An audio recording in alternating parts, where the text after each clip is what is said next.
Hello! Well, long time, no video.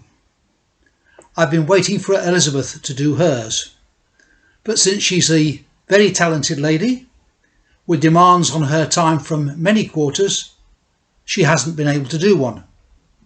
So from now on, you'll just have to put up with me, and I hope to do one once a month. Since I last did a video, we've seen people gluing themselves to the M25 by their hair and causing a lot of people missed flights, missed appointments and a great deal of inconvenience in the name of insulating Britain. You may, like me, think the idea of insulating Britain is a good idea. We had our house insulated at public expense some years ago and have benefited from it ever since.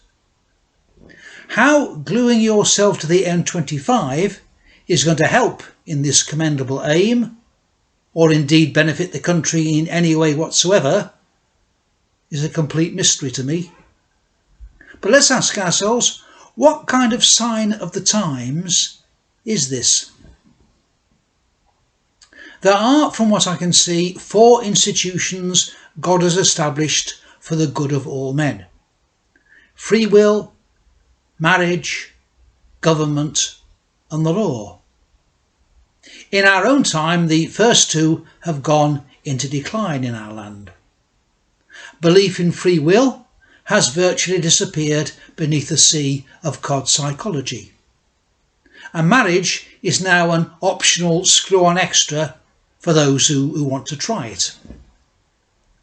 I'm leaving these aside today, however, because I want to think about the other 2, the nation and the law. We have a long tradition of stroppiness in this country: the Peasants' Revolt, the Luddite Rebellion, the general strike between the wars, and so on. Like all human activity, such people movements are a mixture of the justified, the unjustified, and the downright silly. But the results, by and large, have been partly beneficial to us all. I find it hard, however, to find anything commendable about the activities of Insulate Britain or their friends at Extinction Rebellion.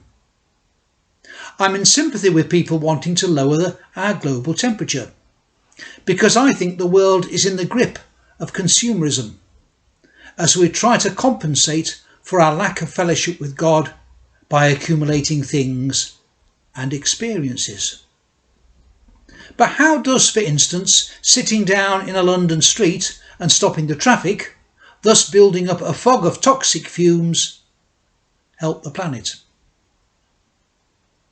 2 things for me typify this kind of action, and they're the 2 things typifying our present society at its worst: selfishness and self-righteousness.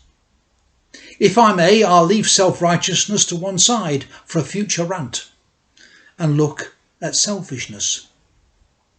You could say that selfishness has always been with us, with its attendant ills, but it's now becoming official.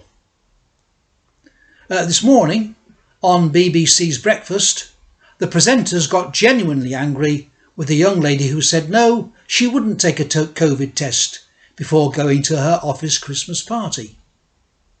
Being of an older generation, it seemed obvious to the presenters that using the quick, convenient test kits we now have posed no inconvenience to her and could keep others from illness or death.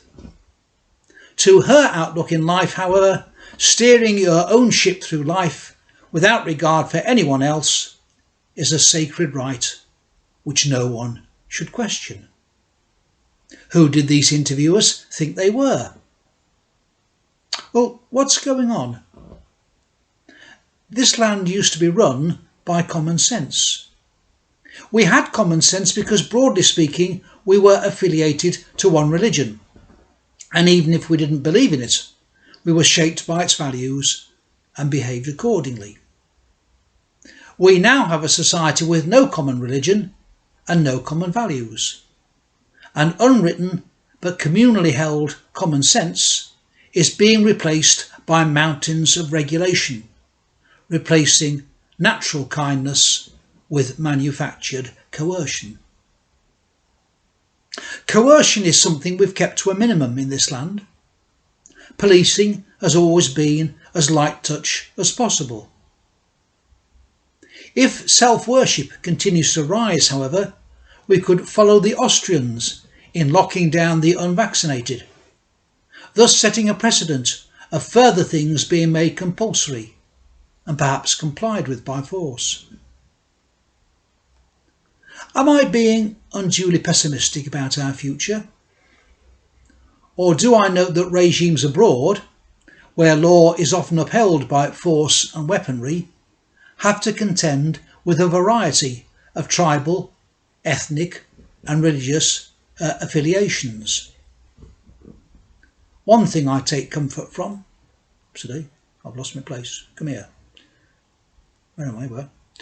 One thing I take comfort from, it was in such a society, brutally ruled by the Roman legions, that God came to be born.